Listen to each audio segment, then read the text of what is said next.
Assalamualaikum warahmatullahi wabarakatuh. Waalaikumsalam warahmatullahi wabarakatuh. Bismillahi walhamdulillah. Wassalatu wassalamu ala sayyidina Rasulillah, sayyidina wa maulana Muhammad ibn Abdullah wa ala alihi wa sahbihi wa mawalah. أما بعد سبحانك لا علم لنا إلا ما علمتنا إنك أنت العليم الحكيم لا حول ولا قوة إلا بالله العلي العظيم. Saudara-saudara kaum muslimin rahimakumullah, ada 3 perintah Allah yang berangkai dalam Al-Quran yang menurut para ulama tidak diterima yang satu apabila yang lain tidak dikerjakan. Di antaranya ayat aqimus shalah wa atuz zakah. Yang kedua ati'ullaha wa ati'ur rasulah. Dan yang ketiga ayat anishkurli wali walidaika. Perintah ini merupakan perintah yang berangkai. Aqimus shalah wa atuz zakah. Dirikan salat dan bayar zakat. Artinya tidak diterima salatnya orang yang tidak membayar zakat, dan tidak diterima zakatnya orang yang tidak mendirikan salat. Perintah ini berangkai pada saat salat dikerjakan, zakat apabila sampai haul dan nisabnya harus dibayarkan. Begitu juga pada ayat ati'ullaha wa ati'ur rasul. Taatlah kamu kepada Allah dan taatlah kamu kepada Rasul. Tidak diterima taat kepada Allah kalau membelakangi Rasul, dan tidak diterima mentaati Rasul kalau tidak mentaati Allah. Keduanya berangkai dan tidak terpisahkan satu dengan lainnya. Taat kepada Allah artinya harus taat juga kepada Rasul. Mengamalkan Quran artinya juga harus dengan mengamalkan sunnah. Oleh karenanya sering diingatkan, usaha memisahkan umat Islam dari Islamnya selalu diawali dengan memisahkan umat Islam dari ulamanya. Dan ini bukan urusan baru. Sejak zaman dahulu, orang-orang yang anti kepada Islam selalu berusaha memisahkan umat Islam dengan Islamnya. Caranya pertama dipisahkan umat dari ulama. Kalau cara ini berhasil, mereka masuk kepada tingkat yang kedua, ditanamkan keraguan kepada sunnah. Kalau cara ini pun juga mereka berhasil, masuk kepada bagian ketiga yang terpenting, menanamkan keraguan kepada Al-Quranul Karim. Kalau umat sudah meragukan Al-Quranul Karim, maka tidak ada lagi yang bisa diharapkan. Oleh karena itu, ati'ullah dan ati'ur rasul tidak bisa dipisahkan satu sama lain. Apabila kita mengamalkan ajaran Quran, seiring dengan itu kita juga harus menegakkan sunnahnya. Adapun ayat yang ketiga yang merupakan perintah berangkai ini, anishkurli wali walidaika, kata Allah. Hendaklah engkau bersyukur kepadaku dan bersyukur kepada ibu bapakmu. Bersyukur kepada Allah tapi tidak bersyukur kepada ibu bapak tidak diterima. Bersyukur kepada ibu bapak tapi tidak bersyukur kepada Allah juga ditolak. Oleh karenanya keduanya tidak bisa terpisahkan satu sama lain. Orang yang pandai bersyukur kepada Allah, dia harus pandai juga bersyukur kepada ibu dan bapaknya. Bersyukur kepada ibu bapak artinya berbakti kepada kedua orang tua kita. Kalau kita perhatikan, dan inilah pokok yang akan kita bicarakan pada pertemuan ini, soal berbakti kepada ibu dan bapak. Kalau kita perhatikan, kedudukan kedua orang tua dalam Al-Quran itu tinggi sekali. Kita baca misalnya dalam surah Al-Isra ayat 23. Di sana menjelaskan, وَقَضَى رَبُّكَ أَلَّا تَعْبُدُوا إِلَّا إِيَّهُ وَبِالْوَالِدَيْنِ إِحْسَانًا. Dan Allah Tuhanmu telah memutuskan, telah menetapkan, jangan kamu menyembah selain daripadanya, dan berbaktilah kepada kedua orang tua. kita perhatikan tartibul kalimat atau tertib urutan kalimat dalam ayat ini. Pertama, jangan menyembah selain kepada Allah. Yang kedua, berbakti kepada kedua orang tua. Allah, setelah itu kedua orang tua. Begitu tinggi kedudukannya sampai dirangkaikan dengan kewajiban menyembah hanya kepada Allah. Sesudah itu apa? Wabil walidaini ihsana, berbakti, berbuat baik kepada ibu dan bapak.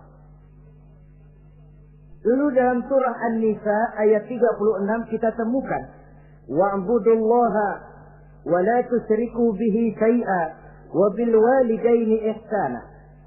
Sembahlah Allah, jangan engkau sekutukan ia dengan sesuatu pun, dan berbuat baiklah kepada kedua orang tuamu. Lagi-lagi di sini perintah bertauhid, perintah menyembah hanya kepada Allah dirangkaikan dengan perintah berbakti kepada kedua orang tua. Dalam kehidupan sehari-hari, biasanya perintah penting lahir pertama.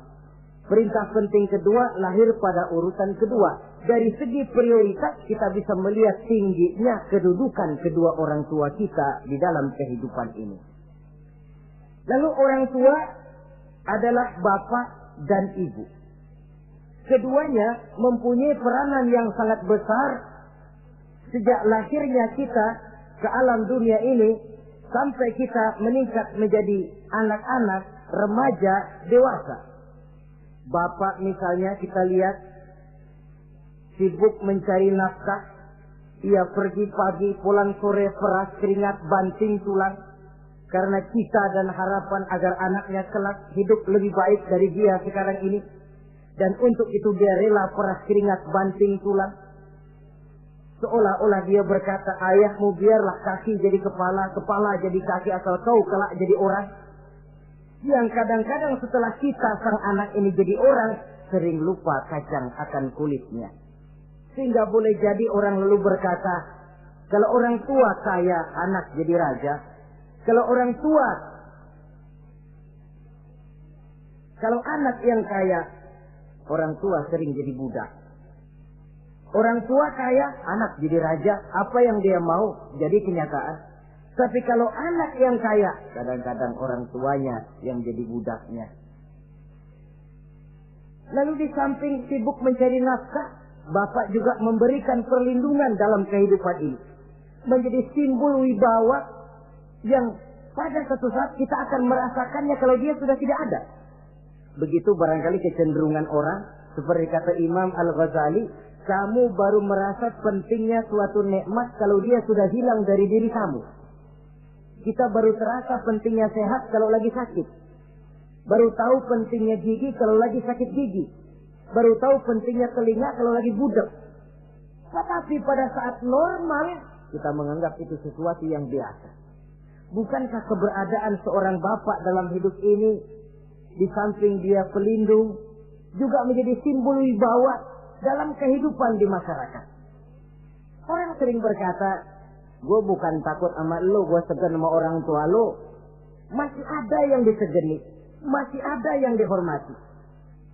Pantas saja kalau kita ambil dari sejarah, ketika baginda Rasul ditinggal wafat oleh Khadijah, oleh pamannya Abu Thalib, gangguan kafir Quraisy makin meningkat. Kenapa? Kemarin-marin mereka mau menghadang Nabi, mau menghantam Nabi, masih mandang Khadijah binti Khuwailid, seorang bekas janda bangsawan. Mereka masih memandang Abu Thalib, orang tua yang disegani. Sekarang dua-duanya sudah tidak ada, apalagi yang mau disegani, hantam saja sudah Muhammad. Itu pun dirasakan oleh pribadi Nabi kita. Saudara-saudara kaum muslimin, apalagi yang namanya ibu, dia lebih banyak menangani kita. Pantas kalau Rasul satu saat ditanya orang, ya Rasul, siapa sih yang paling harus saya taati di dunia ini? Ibumu. Lalu siapa lagi ya Rasul? Ibumu. Kemudian setelah itu siapa ya Rasul? Ibumu. Sesudah itu siapa ya Rasul? Bapakmu. Ibu, baru bapak. 3 berbanding 1. Kenapa harus begitu? Kita lihat. Pertama yang namanya ibu, sejak proses kehamilannya sudah istilah Quran hamalathu wahnan ala wahnin.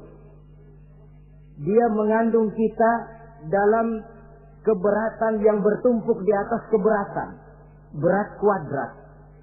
Bahkan sebelum itu, sejak ngidam anaknya, ibu kita itu sudah kita siksa. Yang kepengen dimakan, yang bukan-bukan. Muntah, nggak karu-karuan. Keinginan yang tidak musim. Sampai ketika terjadi proses kehamilan. Dari hari ke hari hamilnya makin lama, makin berat, makin lama, makin besar. Kemana-mana dibawa. Belum pernah ditaruh. Ini berat mau ke pasar, taruh dulu sebentar. Tidak. Itu ya, saudara. Orang hamil itu ya. Saya sendiri alhamdulillah belum pernah hamil. Tapi kalau kira-kira 2 kilo, itu ada itu. Umpama pengen ngerasain, cari kelapa yang beratnya kira-kira 2 kilo, jantung di perut kemana-mana bawa. Apa enak kayak begitu? Kehamilannya makin lama makin besar, makin lama makin besar. Tidurnya pun sudah serba sulit dan serba salah. Sampai dia kepada saat kelahirannya, saat melahirkannya, berhadapan dengan 2 pilihan. Kalau tidak hidup, mati. Dan seorang suami tidak pernah menghadapi saat-saat kritis macam gitu. Paling-paling waktu istrinya melahirkan, dia cuma nungguin di depan pintu. Bingung, gelisah, tapi masih sempat ngerokok. Si istri sudah pasrah berhadapan dengan kalau tidak hidup, mati. Saudara hadirin yang saya hormati, dalam pilihan itu dia lahirkan anaknya sealam ini. Dan maha adil Allah. Andai kata pun seorang perempuan kalah dalam perjuangan ketika melahirkan anaknya, dia meninggal, dia mendapat pahala seperti orang yang mati syahid. Sebab orang mati syahid itu ada 3 macam. Ada syahid dunia akhirat. Ini orang yang pergi perang membela agama, niatnya karena Allah, dia gugur di medan perang, syahid dunia akhirat. Tidak usah dimandikan, dikafankan, disolatkan, dikubur dengan pakaian yang dia pakai, yang berlumur darah itu. Yang kedua, ada orang mendapat syahid akhirat. Artinya, mendapat pahala seperti pahalanya orang yang mati syahid. Tetapi jenazahnya tetap wajib diurus seperti biasa. Dimandikan, dikafankan, disolatkan. Hanya pahalanya seperti pahala orang mati syahid. Siapa mereka? Al-Gharik. Orang yang mati tenggelam, kelelep di kali, itu mati syahid, syahid akhirat. Apalagi sahibul hadmi, orang yang tertimpa benda keras secara mendadak, mati syahid, syahid akhirat. Di dunianya tetap wajib diurus seperti biasa. Saudara lagi jalan enak-enak ketiban batu 2 ton. Mati, mendapat pahala syahid, syahid akhirat. Tapi jangan diniatin. Kalau diniatin, saya mah pilih kelelep aja dah. Lu nyebur ke kali, mati, syahid. Tidak. Konyol malah itu, bunuh diri namanya. Nah, di antaranya yang mati syahid itu perempuan yang meninggal pada saat melahirkan anaknya. Tapi masalah kita dalam pilihan antara hidup dan mati, dia lahirkan anaknya sealam ini. Lalu proses mengasuh dan membesarkan lebih banyak sang ibu ketimbang sang bapak. Tengah malam, bapaknya sudah asik tidur lelap. Si ibu masih saja berkutat dengan anak bayinya. Dibungkusnya pakaian, si anak pun pipis digantinya itu. Setelah itu dijaganya juga dari gigitan nyamuk. Sehingga pepatah bilang kasih ibu sepanjang jalan, kasih anak sepanjang galah. Ini berarti bahwa bagaimanapun upaya hendak menebus jasa daripada ibu, memang sulit untuk tersebut. Oleh karenanya saudara-saudara, pantas saja kalau Nabi sampai 3 kali ibumu, ibumu, ibumu, setelah itu bapakmu. Nah, oleh karenanya apa sebenarnya kewajiban seorang anak kepada kedua orang tuanya? Dengan kata lain, bagaimana kita berusaha untuk berbakti kepada ibu bapak ini? Di dalam kitab Tanbihul Ghafilin ada dijelaskan, lil walidi 'alal waladi asharatu huquqin. Orang tua mempunyai 10 hak terhadap anaknya. Dengan kata lain, kewajiban anak kepada orang tuanya ada 10. Pertama, at-ta'am in ihtaja. Memberikan kedua orang tua makan kalau dia keduanya memerlukan makanan. Malah yang lebih ideal dia usahakan agar makanan yang diberikan kepada kedua orang tuanya lebih baik dari yang dia makan sendiri. Kita kadang-kadang beli juga kue, buahan, tapi kita sortir dulu. Ini rambutan yang kontes-kontes kasih babak sana. Saudara hadirin yang saya hormati, satu saat Nabi Musa pernah memohon kepada malaikat Jibril, "Ya Jibril, tolong tunjuki siapa kira-kira teman saya di surga nanti." Lalu Jibril mohon kepada Allah, Allah memberitahu Jibril kasih tahu Musa, temannya di surga nanti tukang daging di pasar, jualannya di pojok parasnya begini-begini, semin. Nabi Musa ingin tahu apa keistimewaan tukang daging ini, kok akan jadi teman saya di surga nanti. Dia samperin, "Assalamualaikum." "Waalaikumsalam." Lalu kenalan. Setelah datang waktu pulang, Nabi Musa ikut ke rumah tukang daging ini. Diambil daging. Sampai di rumahnya, itu daging dia rebus. Dia rebus, matang, dia hidangkan kepada ibunya yang sudah tua renta. Disuapinya ibunya. "Tiap hari kamu kerjakan ini?" "Tiap hari," kata si anak tadi. "Saya beri makan kedua orang tua ibu saya yang sudah tua renta itu." Si ibu setelah disuapin oleh anaknya berdoa, "Allahumma ja'al ibni jalisa Musa fil jannah." Ya Allah, jadikanlah anak saya ini teman Nabi Musa di surga nanti. Amalan si anak cuma nyuapi ibunya, tapi doa ibunya itu yang dijawab dan diterima oleh Allah.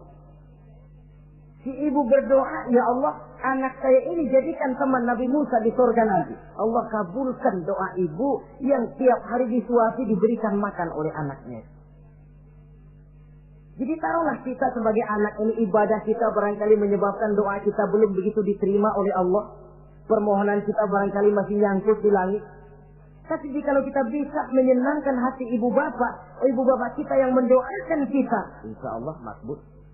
Sebab orang tua itu doanya makbul, sumpahnya juga manjur. Kalau ibu sudah berkata, "Nak, air mata yang tertumpah terurai untuk mengasuh dan membesarkanmu, nak. Air susu ibu yang kau minum sampai kau tumbuh menjadi dewasa semacam ini, seluruh cucuran keringat dan jerih payah ibu rela, nak. Mudah-mudahan kau jadi orang berguna. Insya Allah hidup ada berkahnya."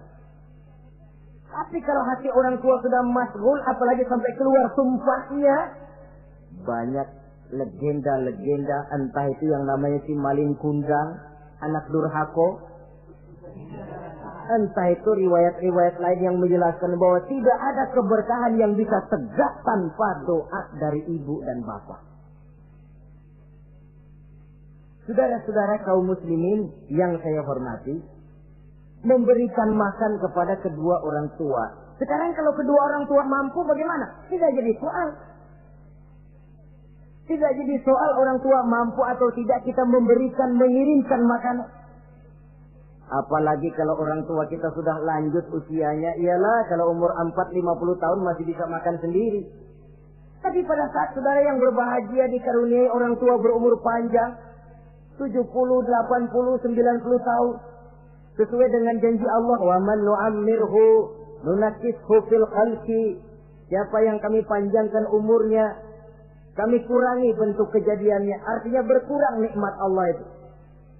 Panjang umur, nikmat berkurang. Artinya mata sudah lamur, pikiran sudah rada pikun.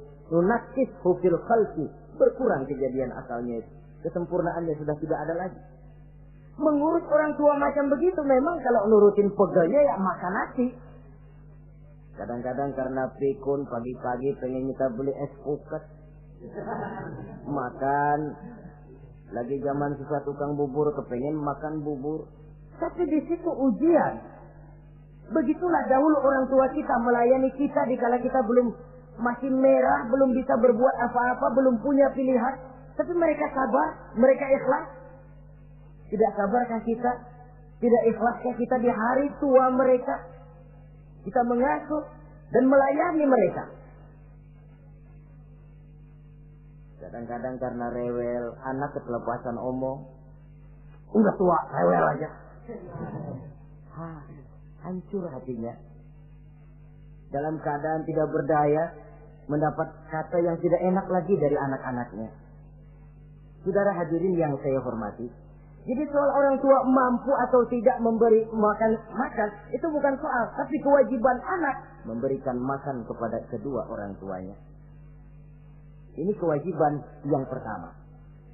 Kewajiban yang kedua, al-khidmatu ilah saja. Al-khidmah artinya berbakti, pengabdi kepada ibu dan bapak. Satu hari ketika kumpul dengan para sahabat, Nabi pernah berpesan kepada Sayyidina Umar bin Khattab radhiyallahu anhu. Umar, saya ya Rasul. Nanti kalau kamu sempat datang ke kota Madinah, Umar, cari anak muda yang bernama Uwais Al-Qarni dan kau minta didoakan olehnya. Sayyidina Umar heran. Ini yang menyuruh Rasul. Padahal Rasul doanya mustajab. Dan lagian masih banyak orang-orang tua. Kenapa kalau datang ke Madinah suruh cari anak muda namanya Uwais Qarni dan minta didoakan olehnya? Apa keistimewaan Uwais Al-Qarni? Jadi ini pun juga alasan kata Nabi, "Aksiru minan nas bidu'ail khair fa innaka la tadri min ayyi fahin yuqbal." Banyak-banyaklah kamu minta doa kebaikan dari orang lain sebab kamu tidak tahu dari mulut yang mana doa diterima Allah. Menurut kita barangkali orangnya kere, nggak ada potongan. Tapi kalau doanya diterima Allah, siapa yang sanggup menghalangi? Ada orang bilang, enakan doa sendiri langsung mantap, tidak jelek. Tapi minta didoakan orang lain pun tidak salah. Saudara-saudara yang saya hormati, kadang-kadang tukang minta-minta pengemis datang ke rumah. Kita kasih 100 rupiah, lalu keluar doanya kan, mudah-mudahan rezekinya bapak lancar dan segala macam. Ada orang yang nggak sabar, dia bilang, Allah kenapa saya, kamu doain dirimu sendiri aja dah, supaya besok jangan jadi pengemis lagi. Secara logika mungkin, secara logika. Tapi agama bukan cuma logika. Siapa tahu dan siapa yang bisa menghalangi kalau doa dari mulut tukang pengemis itu yang diterima Allah? Tidak seorang pun yang tahu. Nah, Sayyidina Umar heran, apa sih keistimewaan Uwais Al-Qarni ini? Ketika beliau ke Madinah, diselidiki, apa keistimewaan si Uwais ini? Masih muda, tapi saya oleh Nabi disuruh temuin dan minta didoakan olehnya. Nah, jadi dalam pandangan Allah itu ya nggak ngurus tuanya. Yang afdal itu yang tua dan banyak ibadahnya, dekat dengan Allah. Tapi kalau tuanya cuma kejemur, ya yang mending-mending yang muda dan banyak ibadahnya. Uwais Al-Qarni ini contoh. Apa ibadah Uwais Al-Qarni? Ternyata dia seorang anak yang sangat berbakti kepada ibunya. Ayahnya sudah meninggal. Dia pernah menggendong ibunya dari Madinah ke Mekah cuma untuk bikin haji dan untuk bertemu dengan Rasul. Sayang, tidak sempat bertemu dengan Rasul. Menggendong ibu dari Madinah ke Mekah itu kira-kira 465 kilo ya. Jakarta Semarang. Digendong ibunya. Kita kadang-kadang ibu kita ini sudah sakit payah. Mau ke dokter saja. Masih manggil orang, tolongin mak gua no. Masih minta tolongin. Berat kita. Uwais Al-Qarni menggendong ibunya cuma untuk menunaikan ibadah haji dan bertemu dengan Rasul. Rupanya karomahnya itu muncul karena dia merupakan anak yang sangat bakti kepada ibunya. Jadi Allah memberikan karomah itu ya, ada yang karena orang rajin tahajud, ada yang karena tangannya pemurah, dermawan, ada yang karena sangat berbakti kepada kedua orang tuanya, ada yang karena rajin baca Quran, ada yang karena rajin melaksanakan puasa sunnah. Timbul karomahnya, keistimewaan yang diberikan Allah kepadanya. Jadi bakti kepada ibu dan bapak mendatangkan karomah, keistimewaan yang diberikan Allah kepada kita. Kayak Uwais Al-Qarni ini. Kalau dilihat dari segi ibadah, dia masih muda. Tentu lebih banyak ibadahnya macam Umar bin Khattab. Tapi karena baktinya kepada ibunya, sampai Nabi pesan Sayyidina Umar, kalau kau sempat ke Madinah, cari anak muda bernama Uwais Al-Qarni, minta didoakan olehnya. Artinya doanya dikabul oleh Allah Subhanahu wa ta'ala. Saudara-saudara kaum muslimin yang berbahagia. Kewajiban yang ketiga, al-ijabatu in da'a. Menjawab, memenuhi panggilan orang tua apabila keduanya memanggilmu.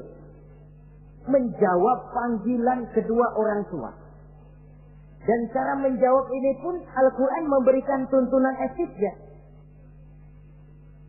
Wala taqul lahuma uffin.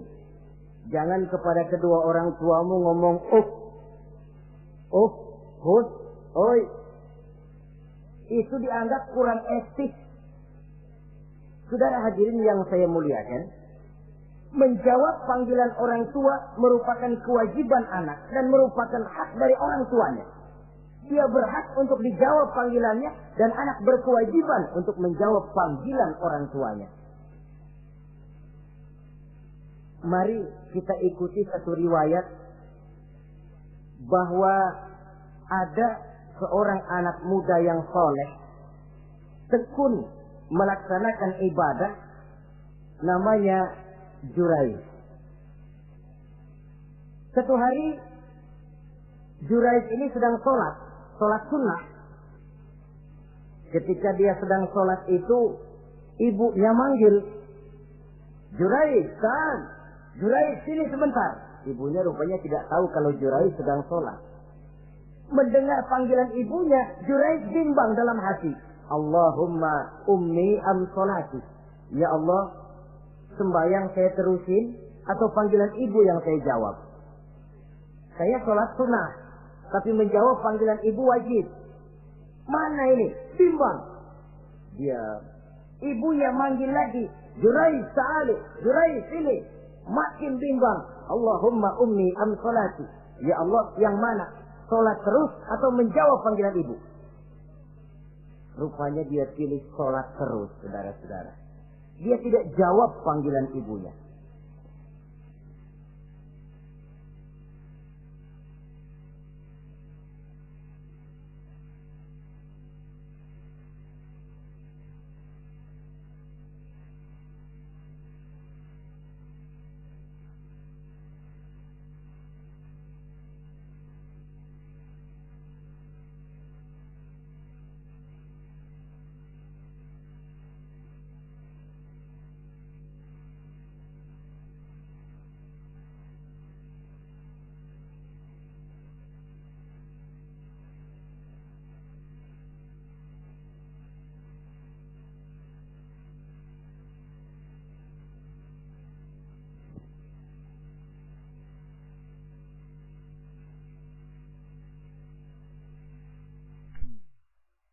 Karena panggilannya tidak dijawab ini, mangkel rupanya hati sang ibu. Ya Allah, Jurayj ini, saya lahirkan dia antara pilihan hidup dan mati. Saya asuh dan saya besarkan dia. Cuma saya panggil tidak mau menjawab, sakit hati saya. Keluar katanya, ya Allah, jangan mati Jurayj sebelum dia bertemu orang jahat. Nah, berlalulah riwayat ini. Hari berganti hari, bertukar minggu pergi datanglah bulan. Kesolehan anak muda yang bernama Jurayj ini terkenal ke seluruh kampung. Dan biasa, kalau ada orang yang soleh, apalagi dia masih muda, yang usil banyak. Dan yang usil ini selalu berusaha mencari jalan bagaimana menghancurkan Jurayj ini. Saudara hadirin yang saya hormati, akhirnya mereka begini aja. Jurayj kan masih muda, kita goda pakai harta. Ah, tidak mungkin. Jurayj itu